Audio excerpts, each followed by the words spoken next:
Dear church, let's talk transformation with Matt Miller.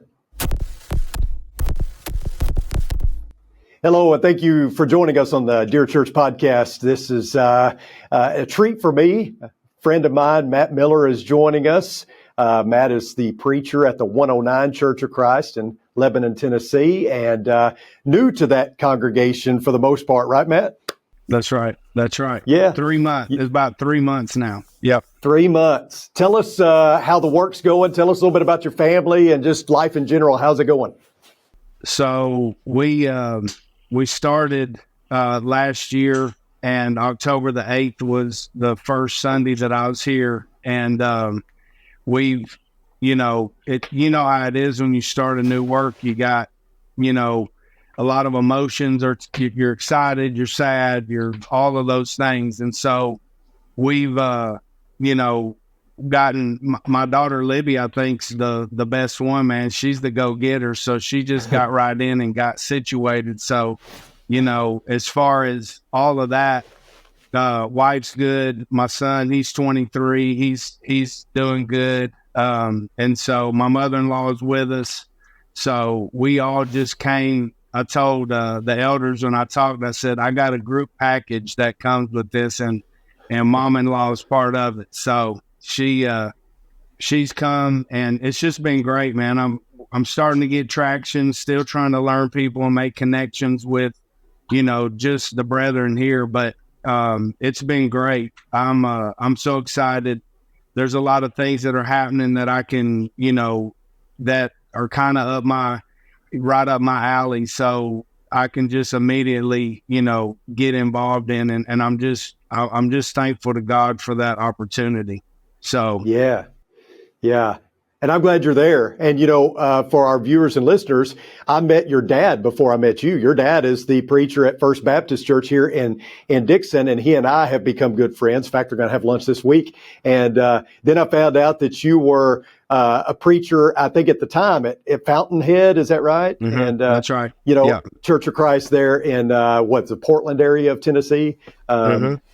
And then now at 109, where Wayne Miller is a good friend of mine. And so interesting, the connections. But Matt, I wanted to have you on today because I love you and I love what you do, but also I love a good story.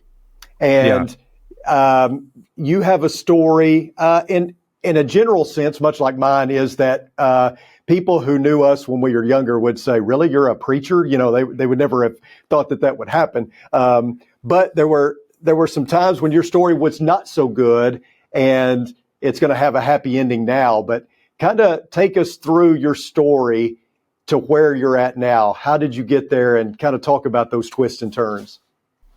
So I think that, when I talk about just my life and the things that, I've dealt with over the years, and I know there's not time for all of the in-depth things, but I think probably one of the more powerful thoughts when I think about my life is I've always been a ball player. Ball is a thing that I love, that I was good at.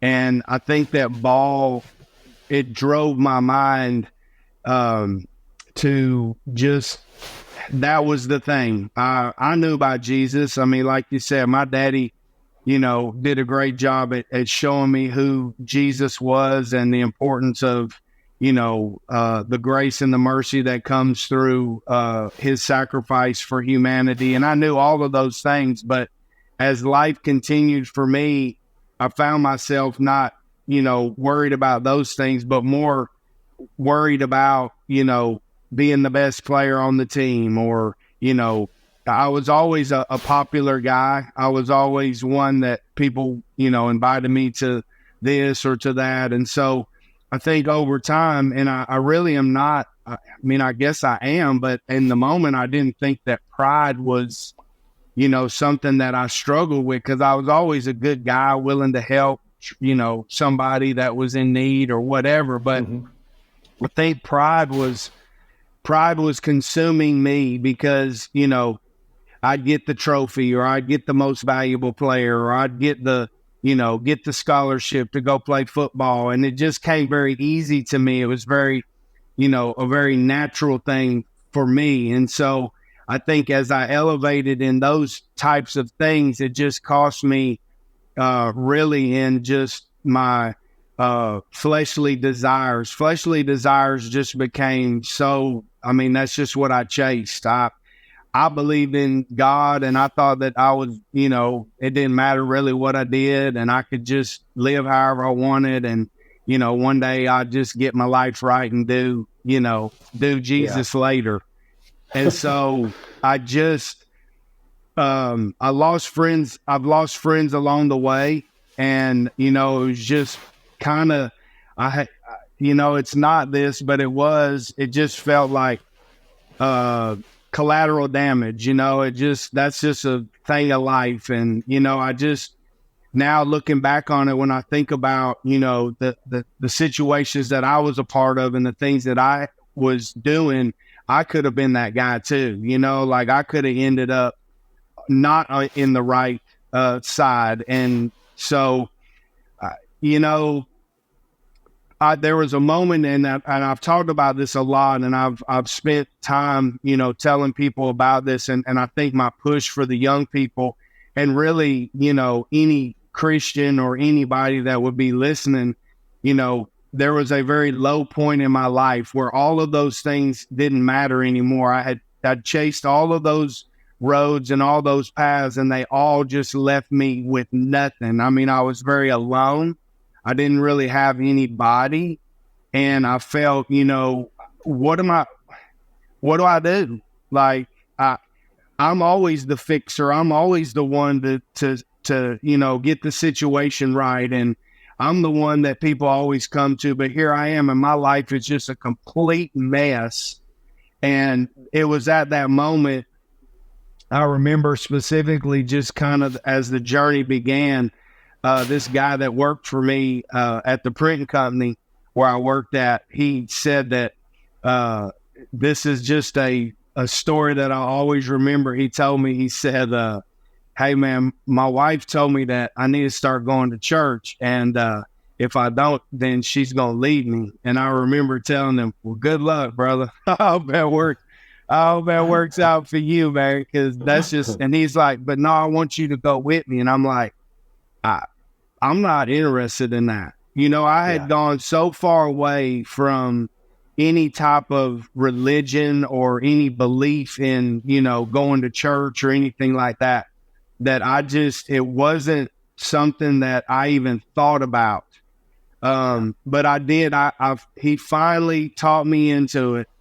And that kind of started, it was a spiritual awakening in me. And, you know, once I got to the point where I was thinking about, you know, I needed to start evaluating my life and what I was doing and what I was putting in front of, you know, my son Isaac, I just was like, this is not what parents should be about. This is not the example that I was raised up with, and this is not who I should be.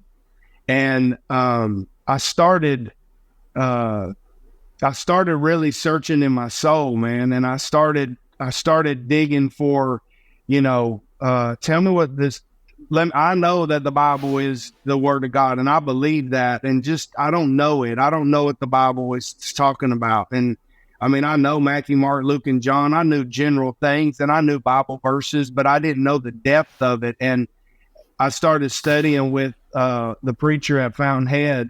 He wanted to study with, he said he would be able to study with me. And this is, I'm just kind of colliding a lot of stories that come you know, into play. But I would work the night shift, and I got off, and he would be willing to study with me in the morning before I went to sleep. And we studied probably 2-3 months. And finally, one day I just told him, I said, I got to get my life right. Mm-hmm. And I did. Yeah. And it was no looking back after that, right? Oh, brother, it was on.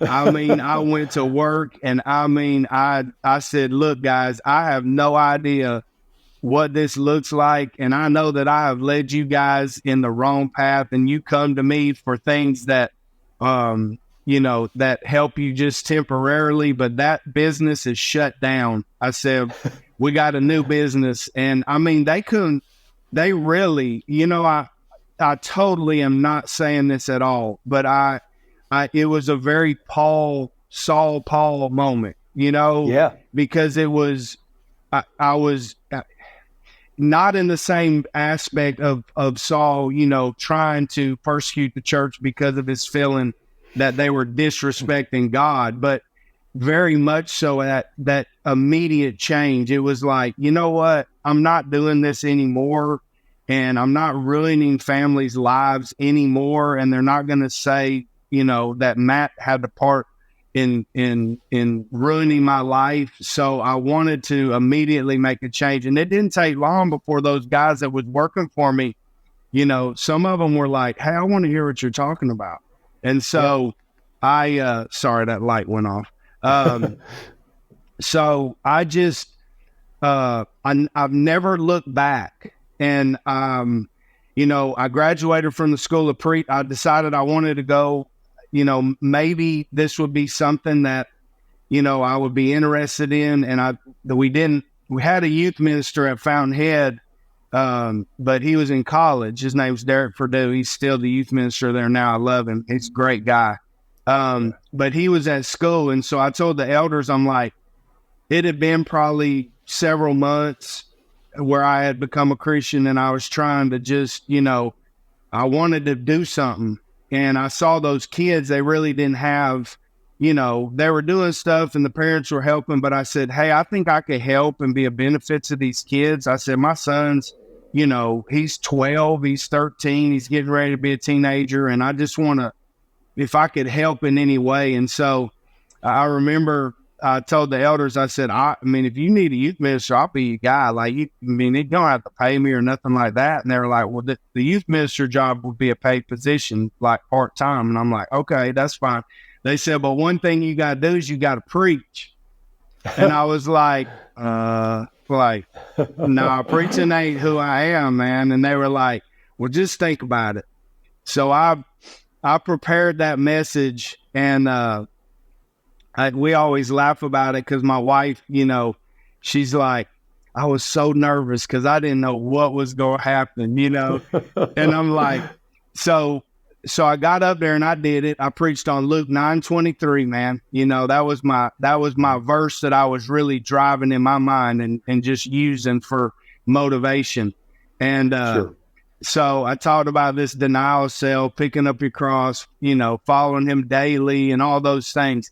And I remember I got done and, people come up to you and say, hey, good job and So, I thought, well, they're just saying that because, it's my first time. And I remember one of the elders' wives, she came up to me and she said, now, look, I'm just going to tell you this. And I was like, uh-oh, here we go. She's going to tell the truth. And she said, now, there were moments where I was like, she said, you just always try to cheer a young guy getting up there on because you don't want him to stutter too much or, get caught up in, just struggling, and you're trying to move them on and you're like, yeah, come on. But she said, there were a few moments of that. She said, but one thing that I want to tell you is what you said had weight to it, and it encouraged me. And yeah. I think that this is something that you could do. And I'm like, okay. So it was like God just gave me confirmation that it was time to, maybe do, this may be what you need to do. I mean, my daddy preached for me all my life, and I never, not one time would I've ever thought that that's what I wanted to do. That this wasn't who I was. So, well, and yeah, I'm sure, your parents, as parents, you're a parent, I'm a parent, we're always concerned about our kids. And I know your mom and dad were concerned about you in your lowest moments. What was that conversation like when you called your dad and said, hey, I think I'm going to preach? Right. Well, I told him, when I became a Christian, I'm like, hey guys, I'm I'm giving my life to the Lord. And a little bit before that, I had been doing some Bible studies at my house just with some of my, some of the guys at work. And I had gotten real sick, and my mom was actually in Portland, she was kind of taking care of me. This was before I got married. And so she was just trying to take care of me at the house. And I remember, I kind of told my dad, I said, hey, this is kind of progressing, and I think that this is something that I want, kind of want to do. And I think I'm going to go to preaching school. And, I think that when he said, he's like, well, that's great. Like, I'm so proud of you. And, you making that decision. I'm sure he was trying to act just like dads do, playing the tough, I'm not going to have the emotion. But I already know that when that boy hung up, he was just like, praise God, like, yeah. Thank you, Lord, man. This knucklehead, this prodigal man has turned, he has come to himself. So, God is, Chris, I think about my life, man, and I just say this with all honesty. The things that I've been involved in, the things that I've done, the things that I have put myself and my family in, just straight up harm's way and danger. There's no way that I should be here except for God's grace and his mercy. And I just can't stop proclaiming that and talking about it. And, God is using me, and as he uses me and as he, puts me in different places, I just can't stop, man. I feel like Jeremiah sometimes. It's like, sometimes I may not want to do it, but there's like this fire in my bones, man. It's just like inside of me, man. Like I can't stop. I totally relate, because sometimes people will ask me, do you think you'd ever coach again? And I was like, I can't. I can't not do this. This is right. Even if it got to the point where I was so discouraged, which I don't think is going to happen. But if it ever even came to that point, I couldn't stop doing this. This is what we have to do, right? This is it. I mean, I cannot stop doing it. There's been moments where, over the years, you just not that. And here's the deal. Fountainhead has been, such an encouragement to me. I mean, they have allowed me to grow and become just a stronger brother in Christ. And they have allowed me to do things that, I never thought I would be able to do.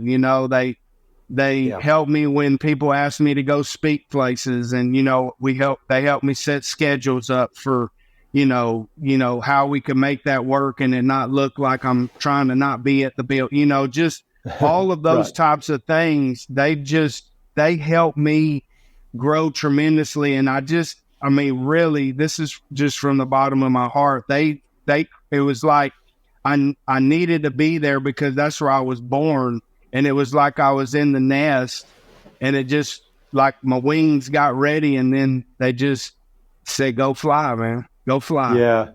And man, I'm sorry, I didn't mean to cut you off there. No, you're good. I was just going to say that there are many great preachers out there, and many of them have different approaches. We've did a series on that recently.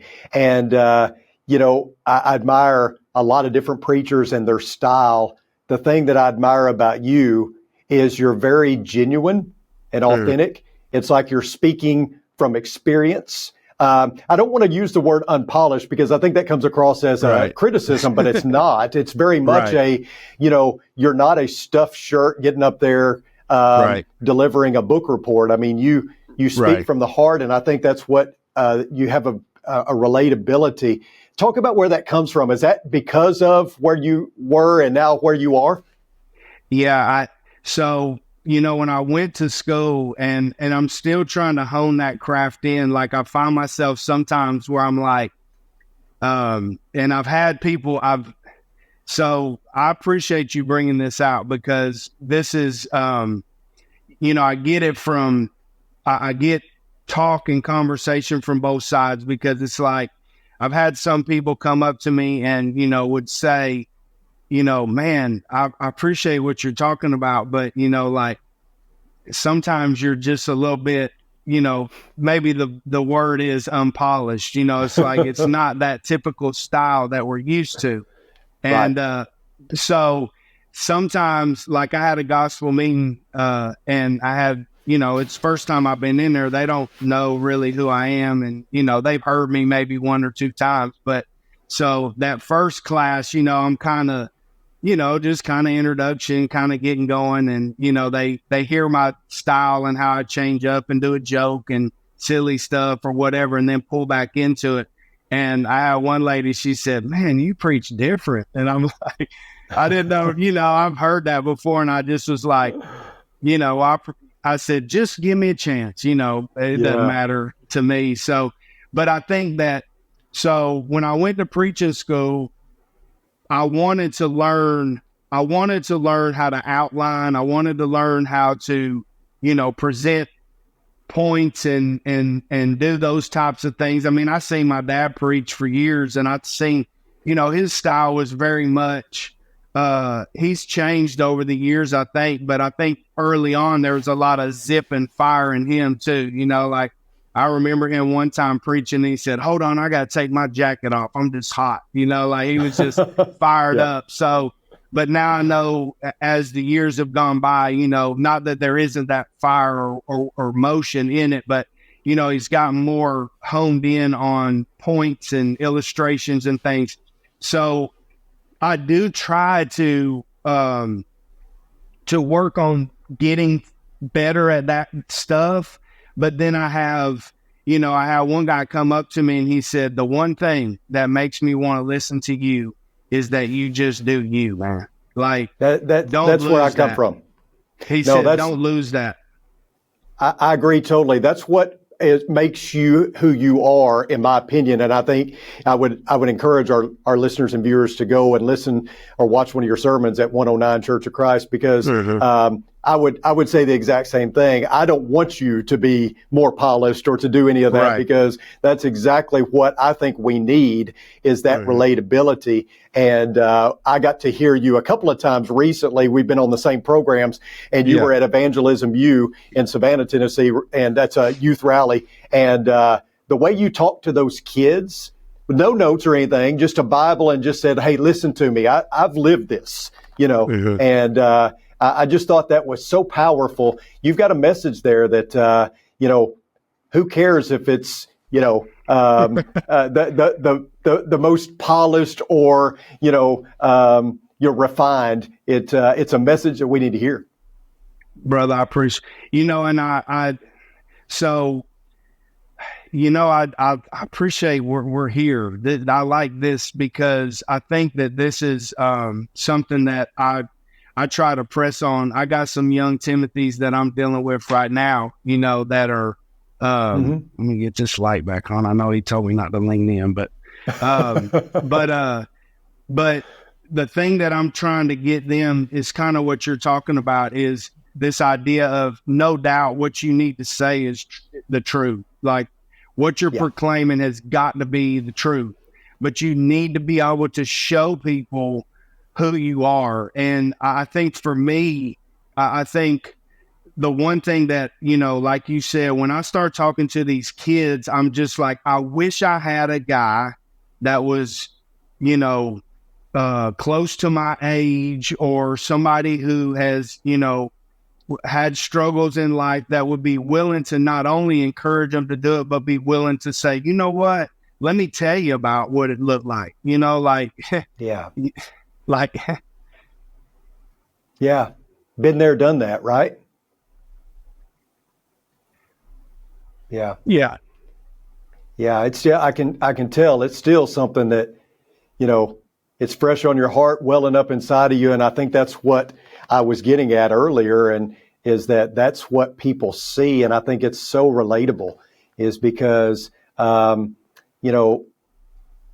come from a place of hurt and heartache and pain, and yet you rose above that, And now look at you. Like I said, I like good stories and I like happy endings. And I love where your story is taking you. And I appreciate you letting us go on the journey with you. Oh, bro. I just was talking to Wayne earlier on the way into work.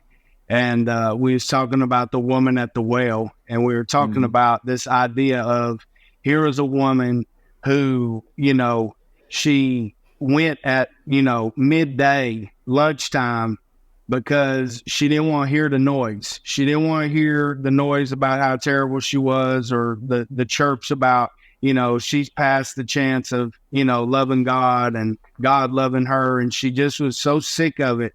And that woman, that one that nobody had given a chance to, is the one who brings who knows how many people to Jesus, man. And I'm like, I'll just go tell it. I'll just go tell it, and I'll just love it, and I'll just love him. And however God wants to use me, I told, and I've had 2 people do this, brother, since I've said this. And I encourage anybody listening to do this. I'm going to start to try every time I introduce myself to somebody. I want to introduce myself this way. My name is Matt Miller, and I'm a bondservant of Jesus Christ. Yeah. I mean, right off the bat, man, let me just set the tone with who I am.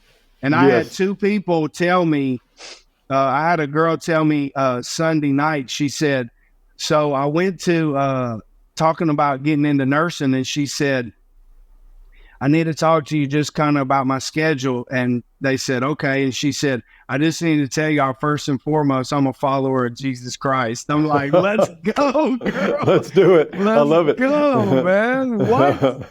So I'm just like, let's have a movement, man, of people just excited to say they follow Jesus, man. No doubt. That's just incredible to me, man. Yeah, it is. I love you, man. I love you too, and I thank you so much for joining us today and pouring yourself out. I mean, that's why I wanted our listeners and viewers to get a taste of Matt Miller, because you do. You just it oozes out of you. This is where I've been, this is where I'm at, and you ain't going to stop me. And I love it. So thanks for joining me. Yeah, bro. And man, God bless you, man.